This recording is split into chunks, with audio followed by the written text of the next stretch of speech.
It's Sunday the 5th of May and it's an absolute beautiful morning. I've grabbed my centre tea, it's only 9:30 and I thought I'd get down here for well, it's the first time in months, isn't it? Show you by the pond for a change, the outdoor pond, before neighbours come out with the strimmers, lawnmowers, because it's going to happen, it's bank holiday weekend and it always does. And it'll be flipping carnage.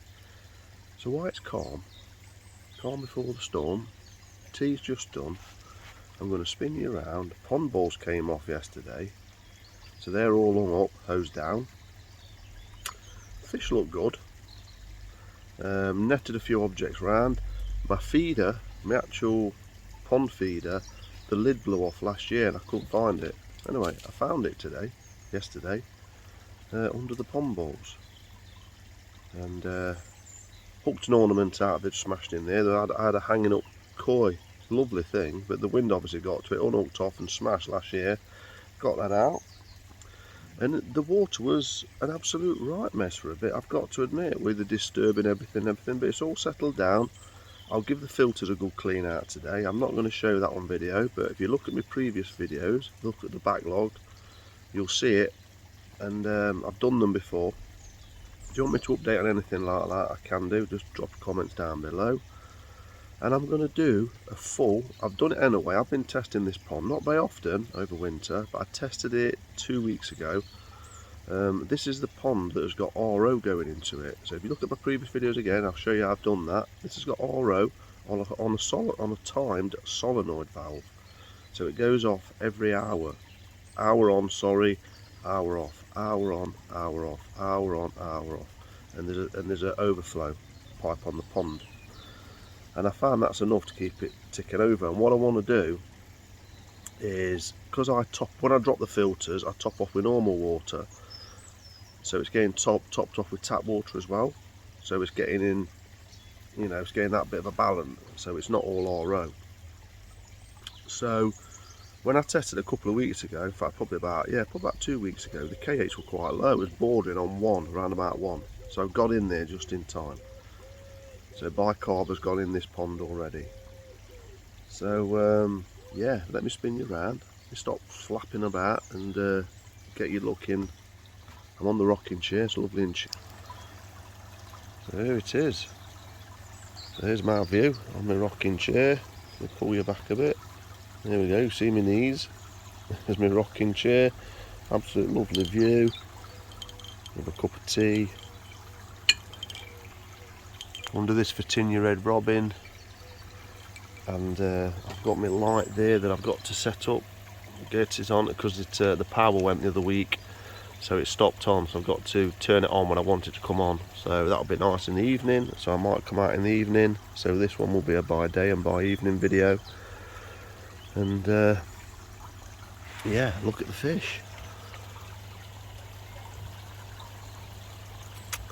So that one was just a cheap, I think it was a Yamazaki or something.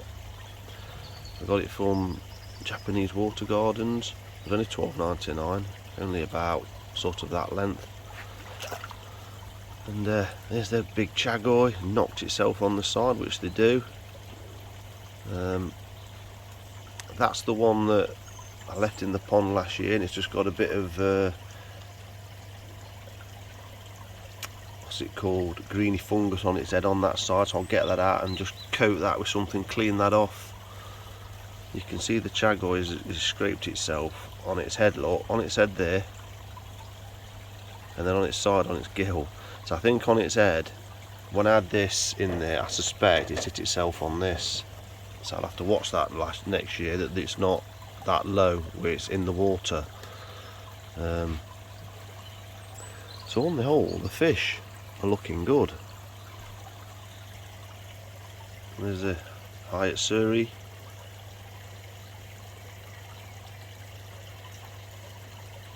So yeah, they look very calm, happy.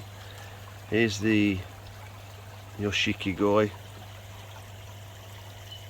I think it's Kikakorayu.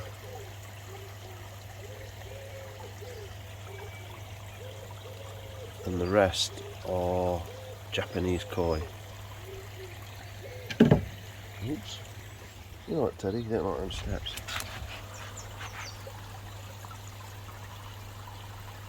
And then there's a Sankey there, which is quite nice. Jingling Sankey. They're going to start flashing now, I've got a feeling.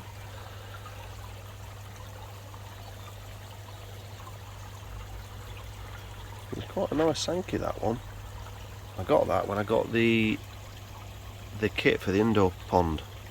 The 2,000 gallon with the easy pod and that. That's quite nice. The Coda shower. I like the edge spot with that. It's like a circle and it's half black and half red, and it's got like a shadow in it, like a line in the middle of it. And then that's not obviously a Japanese koi. I bought that from Mansfield Aquatics. That was quite small when I got it, and I only bought that for just as a talking point on the channel, because they really are Marmite fish. Love eat. A lot of, you know, serious, hardcore, or most koi people, I would say, don't like them. Just categorically don't like them. That's it, end of story. And I've got to agree, I'm not a fan, if I'm honest with you. And it's not just because, it's not so much the look, it's because they are really like a deformity. My opinion, if you look at that one, it does look happy enough, but if you look at its fins, they do tend to, if you look, I think he's getting some food.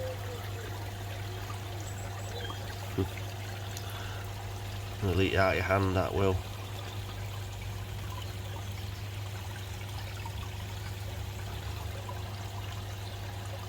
Now, apart from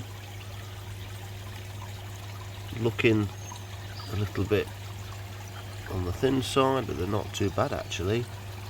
I'll get some food in them this year. That one is a bit of a concern. Look at that behaviour there. That one was swimming around. Oh, it's back up now, look. So I probably will, well, I will get the scrapes out, we'll get a couple out, get some scrapes, microscope up here, so on and so forth, and test for parasites. There's that one with the edge spot, look, beautiful. Yeah, that, look, if you look, pond covers only went off yesterday. That is, even though it looks okay, its behaviour is telling me it's not okay. And it did flash. I've seen it flash just when I've got my camera on. So there you go. That's something you've seen. Why? Yeah, I don't think they're getting fed. Yeah, got concerns about that one. So that one, I think I will get it out today. Well, my net's up here. Net's still up here for when I got the fish out. Get a scrape on that. Take these, get the slides up. Get them down the greenhouse and test for parasites. Bet you I'll find something. I bloody hope not, but it's not looking good. That's normally a parasite issue, I think. Quite like that. And then I'll have to make sure I sterilise my net if it's going in this pond, because it does get used to the other one, so I'll sterilise that as well. As you can see, it's an absolute glorious morning.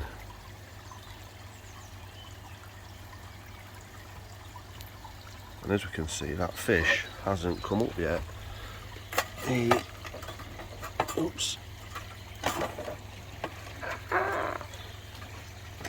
Get this bugger out. Yeah, I've got to be careful because the skimmer's on.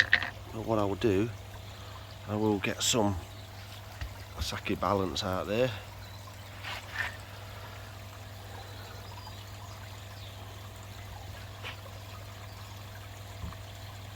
And see what they do. I had a little bit yesterday.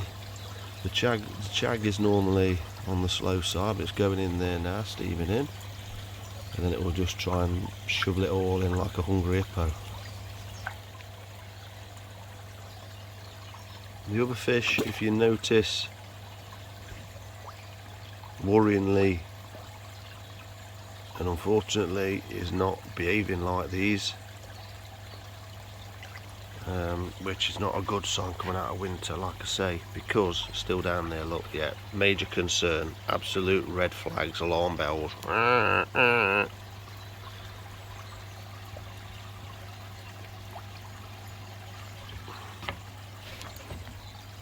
Wow, bugger.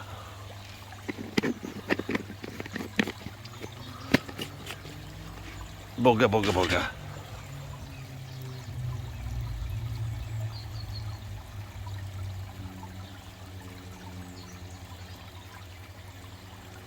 Well, I could have done without that.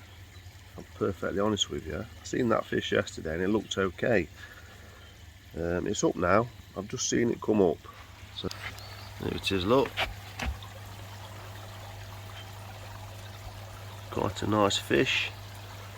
There's no sort of red marks on it, veining, ulcers, nothing like that. Nothing on the fins, it looks quite clean. There it is, coming to shot now.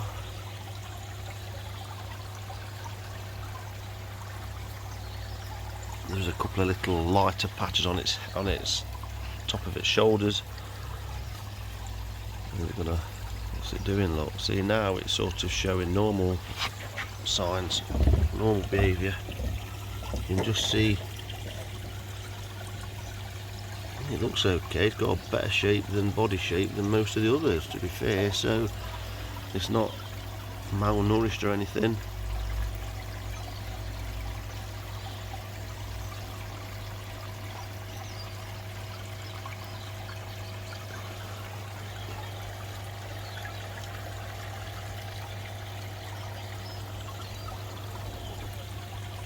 Yeah, so other than its behaviour, there's nothing really telling me that there's something wrong with that fish.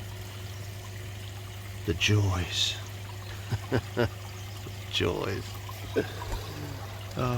So, what I will do now then, I will get that out in a bit. It's a lovely day. Give it a scrape, show you the results, so I can see what I'm dealing with. I suspect parasites, just because it's behaviour, and I've seen it scrape once, but the behaviour is bothering more than anything, not the scratching itself on the bottom drain. It's the behaviour that bothers me, because a lethargic fish like that and one that's not feeding, it's not a good sign. But I'll test the water as well, obviously, first, because I'll test the pH, test the KH, stuff like that, see what I'm dealing with, and let you know later. The joys of koi keeping.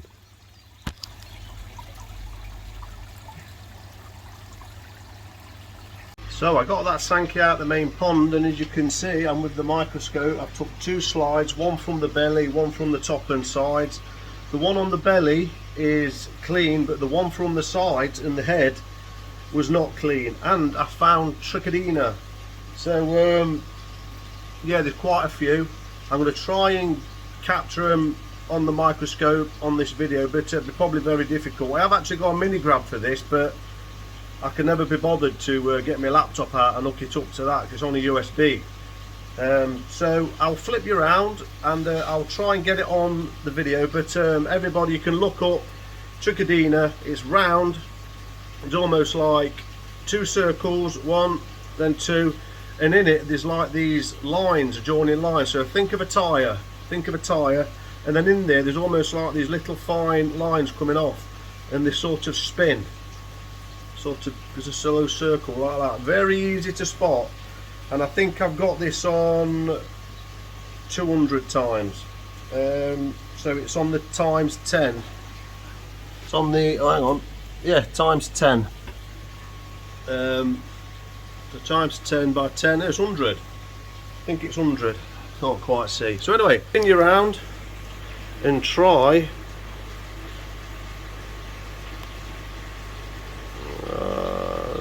think I'm going to fail at this.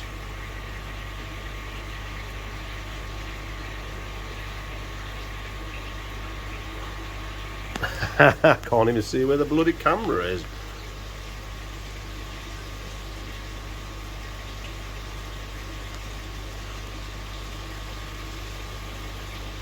No, it's not going to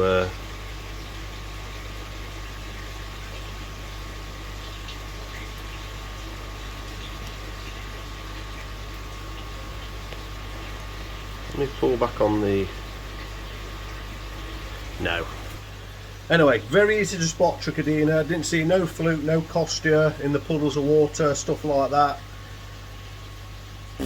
So the first weekend of having the bloody pond, I thought, great, fish look great, and it just shows you, look at the fish, see what they're doing. Water has come back a-okay. I'll pop some pictures up. Ammonia was 0.00 on the Anna checker, control 0. Nitrite 0, KH3.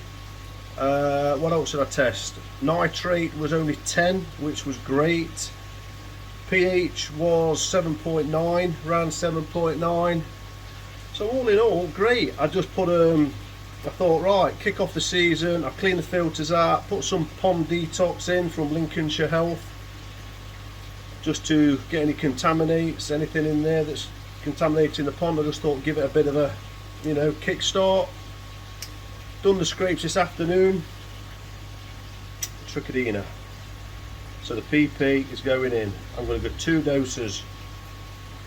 So this afternoon now, it's now 2 o'clock on Sunday. They're going to get treated for a good 4 hours. In fact, I'll leave it in, and then in 3 days, 4 days time, middle of the week, around about Wednesday, Thursday, they're going to get it again.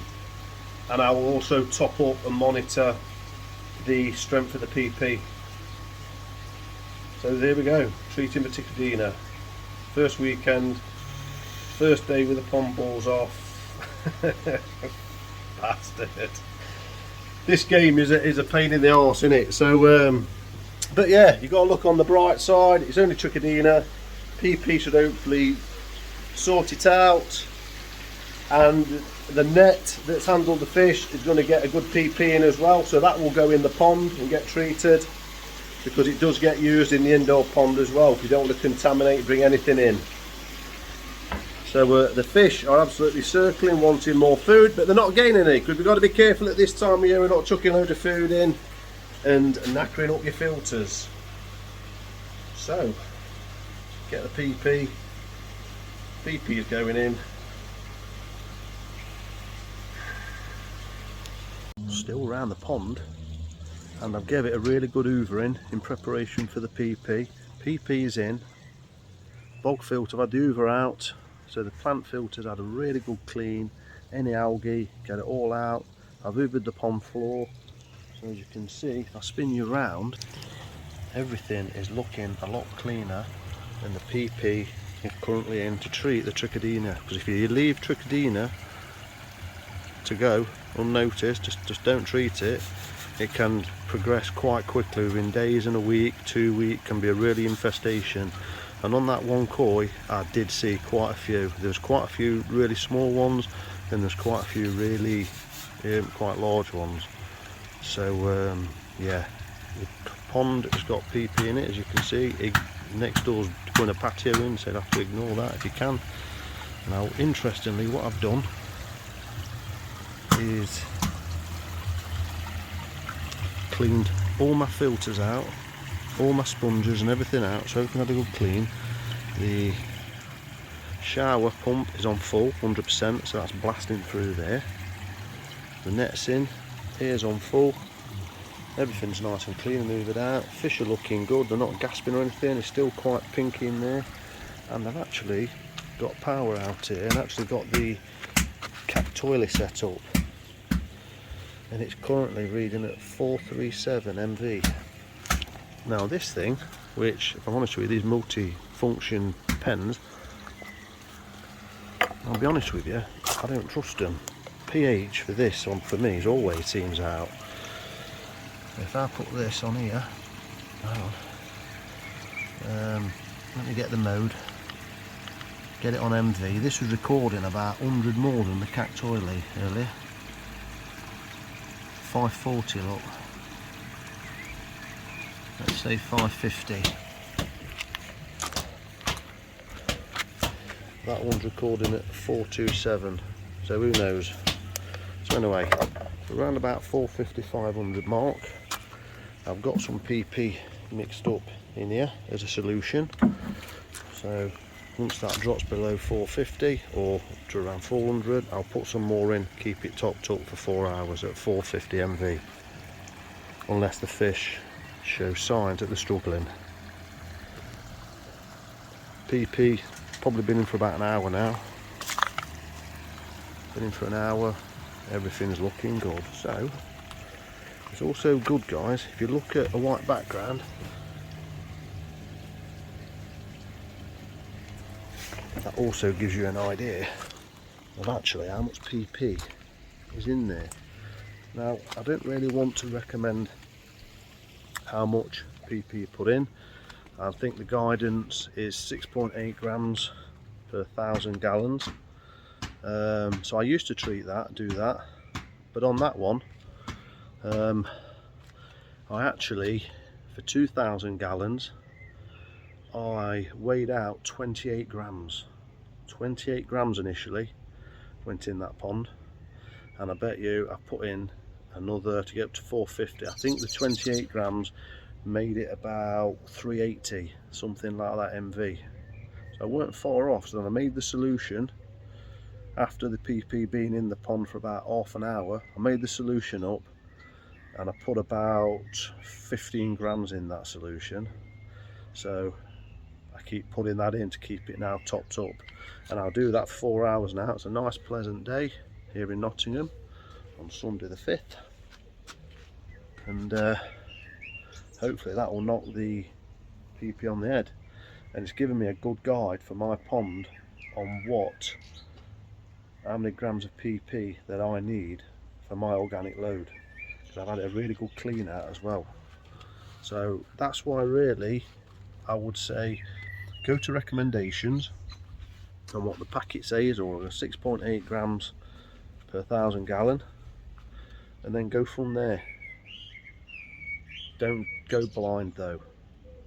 If anything, get one of these pens or get the Cactoile, something that measures MV and it's a lot more accurate, because I've had to put 28 grams in 2,000 gallon to get to 380 MV. So I thought I was targeting about 10 grams per 1,000 gallon, and I looked at my load, so I've gone about 3 times the recommendation, and I thought I'd be about there, and I weren't far off. I made a good, I'm going to say guess, educated guess. Not a guess of knowing my pond, guess of experience of using it in the past, so on and so forth. If they start gasping, then that's when the hydrogen peroxide will come out, you neutralise the PP, and the fish should be happy as Larry then, and back to normal. So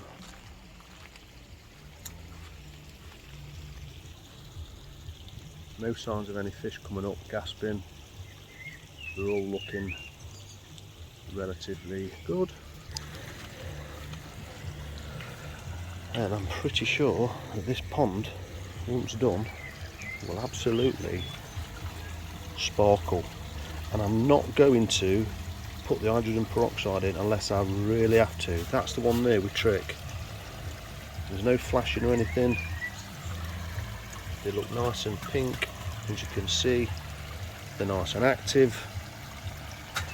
They don't look too pissed off. The behaviour looks quite normal to me, which is good.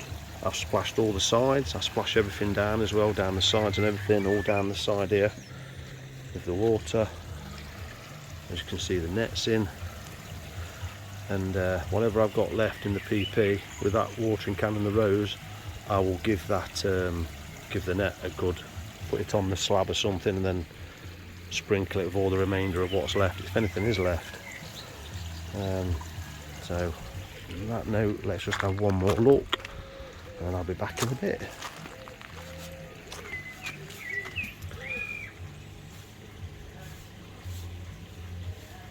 .478, that's good so far. Oh, as you can see, the actual koi in question, it had a little mark on the top, so I've got some anti-bac, some cleaner on it, as you can see, rubbed it, put some propolis on it, some anti-bac on it, and I've cleaned it. There we go, so that one hopefully should be okay now. And then I think in the week I've ordered some more PP because I've not got a massive amount left. I've probably got about 20 grams left, I think, so I might have got away with it, but I've ordered some more anyway. So I'll be back.